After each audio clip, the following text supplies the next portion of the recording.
تخيل السمكة لما احط لها اكل فهي بتدور وبتلاقيه، ويعدي الوقت والسمكة تتعود على اني بحط لها اكل، فتحس انها بتوصل للاكل ده بمجهودها، وتنسى ان سبب رزقها هو انا. فقررت امنع عنها الاكل شوية عشان ما تنساش نفسها، وتعرف انها حتى لو لفت حوالين نفسها مش هتوصل لاي حاجة غير بيا انا. بس مع الوقت السمكة بتنسى، ما هو للاسف ذاكرة السمكة 5 ثواني، انما انت ذاكرتك كويسة الحمد لله، بس شكلك نسيت الرزق ده بيجيلك منين. نسيت ان وقت البلاء والشدة ده عشان نسيت ان شغلك بحياتك بكلك على بعضك دي نعمة من عند ربنا.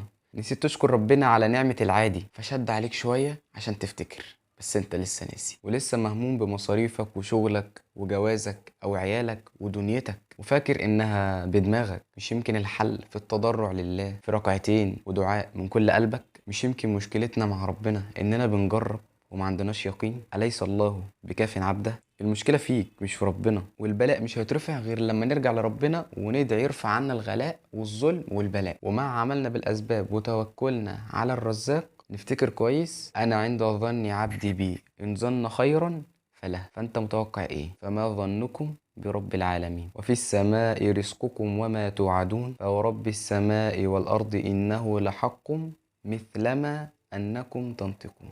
وما تنساش وخليك فاكر دايما: أليس الله بكاف عبده؟